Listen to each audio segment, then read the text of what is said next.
If you are struggling with your spotters, or maybe you're a beginner just learning spotters, this is one of my favorite exercises to teach my dancers. It really helps you know which directions you're changing your spot to, and helps you with your plie and finding those squared off positions. So Miley's gonna start in just a regular prep, 7-8. She's gonna come around using those arms to get squared off to the front. Her arms from here are actually gonna stay in a second position the whole entire time. She's hitting first position, finding the front. From here, she's gonna rotate, slightly picking up her heel to the opposite side, the next direction, okay?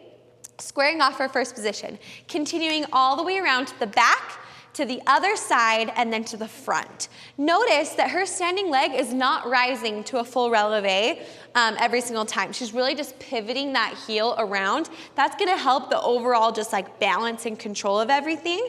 So you really, really wanna pay attention to that as you're doing this exercise, as well as squaring off your hips to each one of those directions.